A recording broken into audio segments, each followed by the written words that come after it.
எல்லாருக்கும் வணக்கம்.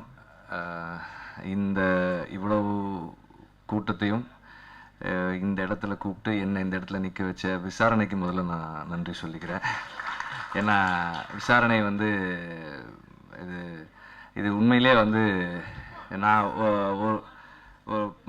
முதல்ல பேசும்போது சொன்னாங்க, இந்த புக்கை படித்து இது இப்படி ஒரு படமாக வரும் அப்படின்னு கன்சீவ் பண்ணி எடுத்த வெற்றிமாறனை பாராட்டுறேன் அப்படின்னு சொல்லி சொன்னாங்க. ஆனால் அந்த பாராட்டு வந்து என்னுடைய நண்பர் தங்கவேலவனுக்கு தான் சேரும். ஏன்னா அவர் தான் முதல்ல இந்த புக்கை படித்து, ஆக்சுவலாக சந்திரன் அவர் தன்னுடைய அனுபவங்களை சொல்லும்போது இதை ஒரு நாவலாக எழுதுங்க, இது பின்னாடி ஒரு படமாக வரும், நான் படமாக எடுப்பேன்னு முதல்ல சொன்னது அவர் தான். அவர் ஸ்கிரிப்ட் பண்ணி வச்சுருந்ததை புக்கை நான் கதை தேடிட்டு இருந்தப்போ எனக்கு கொடுத்து இதை பண்ணுங்கன்னாரு. ஸோ அவர் தான் இதை முதல்ல கன்சீவ் பண்ணவர், இது எப்படி ஒரு படமாக வரும்னு. இந்த படம் அவருக்கும் அவ்வளோ திருப்தியான படமாக வரலன்றது எனக்கு தெரியும். ஸோ அதை உங்களுக்கு சொல்கிறேன். இந்த படம் எடுக்கிற முயற்சி வந்து இட் இஸ் ஒரு அப்படியே ஸ்டார்ட் பண்ணோம், ஸ்கிரிப்டே எழுதலை, அப்படியே ஷூட்டிங் போனோம், அப்படியே எடுத்துட்டோம், அவ்வளோதான். படத்தை பற்றி சொல்கிறதுக்கு ஒன்றும் இல்லை. அண்ட் லீனா சொன்ன ஒரே ஒரு விஷயத்துக்கு மட்டும் நான் ஒரு விளக்கம் சொல்லிடுறேன். ஏன்னா எப்போவுமே வந்து மேக்ஸிமம் வந்து நான் ஃபேக்சுவல் எரர்ஸ் பண்ணக்கூடாதுன்னு நினைப்பேன். எனக்கு வந்து வெனிஸ் அஃபீஷியலாக வெனிஸ் எனக்கு அனுப்பின இன்வைட்டில் first Tamil feature film to be part of a competitive செக்ஷன்னு அவங்க அனுப்பியிருந்தாங்க. அதை தான் நான் மென்ஷன் பண்ணேன்.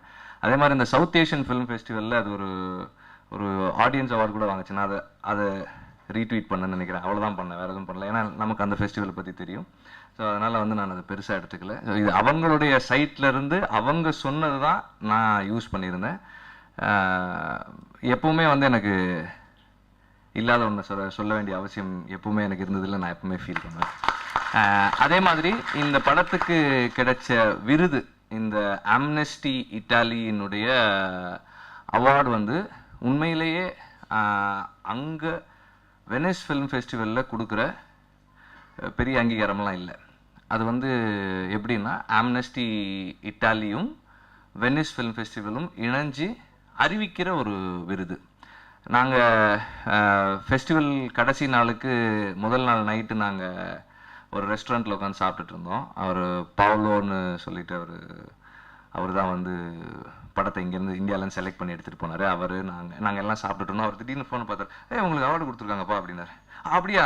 ஆமாம், நீங்கள் சைட்டில் போய் பாருங்க. சைட்டில் பார்த்தா மென்ஷன் பண்ணியிருந்தாங்க ஒரு 26, 27 படங்கள் வந்து வெவ்வேறு கேட்டகரிஸில், அதாவது வெனிஸ் ஃபிலிம் ஃபெஸ்டிவலும் மற்ற இயக்கங்களும் சேர்ந்து கொடுக்குற சில விருதுகளை மென்ஷன் பண்ணியிருந்தாங்க. அதில் ஒரு விருதாக இது இருந்தது. ஆனால் எங்களுக்கு அதில் என்ன சந்தோஷம்னா, மனித உரிமை மீறலுக்கு எதிரான ஒரு படமாக இதை எடுக்கணும் அப்படின்னு ஆசைப்பட்டோம்.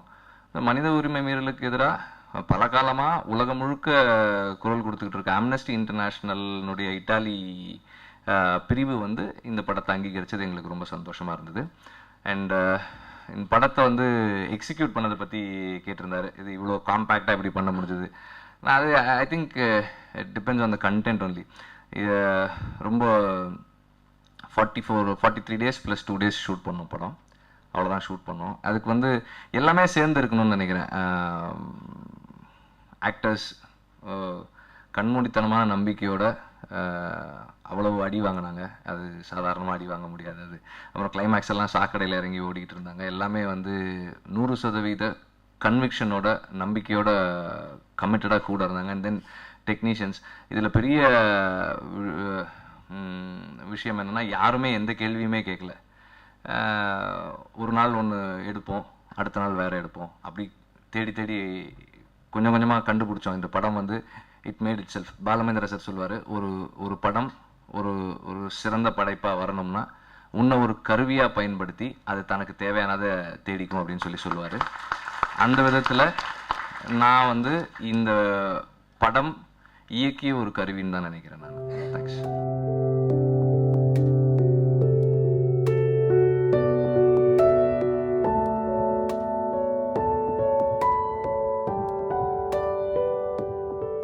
செய்தியாக ஊடகத்தில் பேசுகிற ஆள், தினம் மக்கள் கூட நின்று பேசிட்டு இருக்கிற ஆள் நான் தான். கட்டிய கட்டடத்துக்கு வெள்ளை அடிக்க வரல, நான் அந்த கட்டடத்தை இடிச்சுட்டு வேறு கட்டடம் கட்டணும்னு வர்றேன்.